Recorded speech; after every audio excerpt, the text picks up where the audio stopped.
décisions de justice dans nos cours, dans les facultés.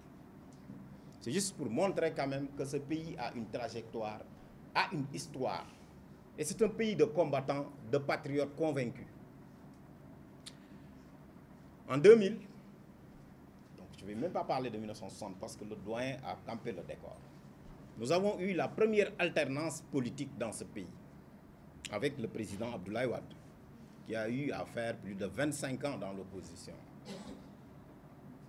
La première alternance, donc, il y avait donc un processus de maturation. Parce que dans la troisième vague, Samuel Huntington nous dit qu'un peuple qui fait 2 fois successivement l'alternance devient, ou bien est à l'âge de la maturité. Et du coup, on avait donc senti ce besoin, cette fièvre même, cette respiration démocratique. Les Sénégalais donc, ont défait un régime pour mettre en place un autre régime marqué par une autre idéologie, le libéralisme, ou bien même le libéralisme social, comme le disait le président Wade.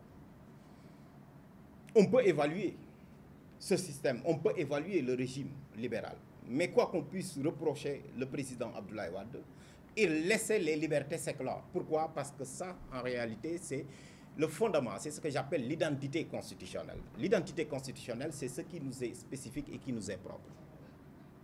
L'exercice effectif et le respect des droits et libertés fondamentaux.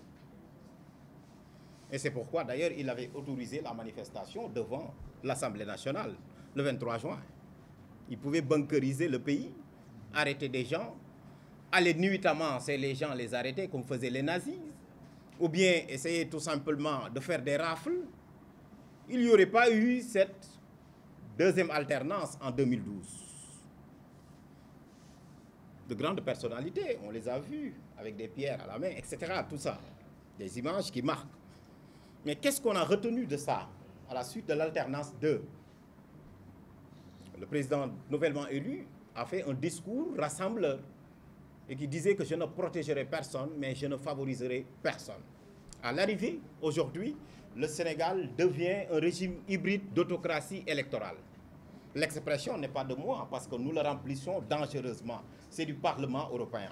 Et tous les grands constitutionnalistes qui enseignent le droit constitutionnel vous disent que nous connaissions 2 catégories, régime parlementaire, régime présidentiel, mais désormais ce régime va exister parce qu'en réalité, c'est à travers ce concept qu'il est en réalité évalué les systèmes démocratiques. Liberté de la presse, liberté d'opinion, liberté d'expression, liberté des partis politiques, pluralisme politique, liberté de réunion. Aujourd'hui, on devait être dans un espace beaucoup plus grand. Nous souffrons, nous tous, sous la chaleur, parce que tout simplement, nos libertés sont confisquées. Nos droits constitutionnels sont bafoués. Et pourtant, il n'existe pas de citoyens à part et des citoyens à part entière. Nous sommes des Sénégalais parce que c'est la Constitution du Sénégal qui nous fait advenir en citoyens. On n'en est pas citoyen, on le devient.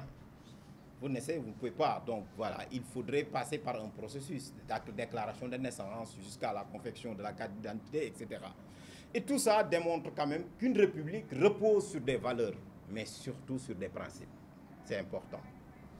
Et à ce niveau, aujourd'hui, le Sénégal, qui, dans le temps, tirait les réformes, les grandes réformes au niveau régional, sous-régional et même international.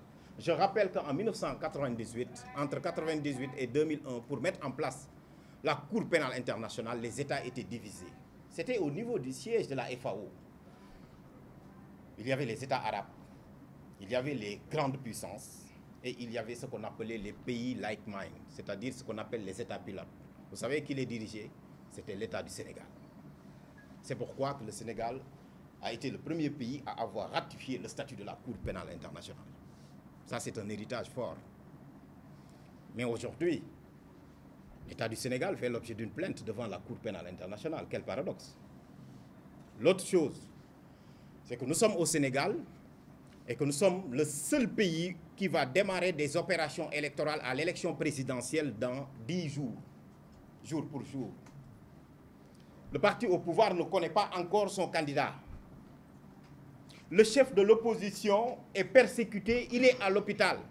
Il est en soins intensifs. Il fait une grève de la faim, une diète, parce qu'on a confisqué ses libertés. Plus de 1062 détenus politiques dans les prisons. L'Assemblée nationale est restée 4 mois sans fonctionner, sur aucune base. Les arrestations arbitraires sont nombreuses.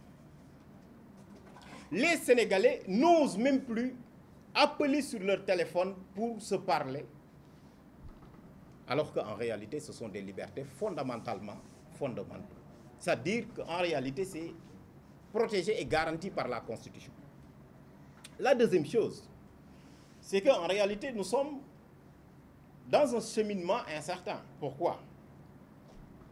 Parce que j'ai dit tantôt que la démocratie, ça repose sur des valeurs et qu'il faut qu'il y ait des gardiens du temple. Vous savez qui sont les gardiens du temple? Ce sont ce qu'on appelle les combattants de la liberté. Le président Wade le savait, d'ailleurs, lui qui avait initié l'hymne, n'est-ce pas, africain. Donc, les Africains doivent être les combattants de la liberté. Et comme l'a dit d'ailleurs El Malik, c'est pourquoi d'ailleurs un parti comme PASTEF s'est transformé, devenir tout simplement patriote africain du Sénégal. Et ça, c'est important. Pourquoi? Parce que dans les années 77, pour que j'en vienne, il y avait d'autres conquêtes beaucoup plus importantes. Avec qui? De grands Africains. L'illustre juge Kéba Mbaye, l'illustre juriste Mohamed Bedjaoui. Et ils ont créé l'école d'Alger pour imaginer tout simplement, ou bien pour mettre en place ce qu'on appelle l'imaginaire juridico-politique africain. Mais cet imaginaire juridico-politique africain avait comme base, comme socle en réalité, toutes sortes de réalisations ici dans ce pays, en termes d'expression, en termes de liberté, en termes de conquête, et aussi en termes de combat démocratique. Le président Ahmad Dansokho, il partait jusqu'au palais, il écrivait un journal très critique à l'égard du président Senghor, et il le lui donnait, et il sortait librement. Et pourtant, le président Senghor, à un moment donné, a voulu accaparer les libertés. Le doyen l'a dit, parce que après 1965, avec le code pénal, le code de procédure pénale, c'est pourquoi je dis que notre code pénal et notre code de procédure pénale sont deux codes qui ont une constitutionnalité douteuse. Parce que c'était pour permettre tout simplement l'autoritarisme du président de la République de se déployer sur les forces politiques, mais aussi sur les forces sociales.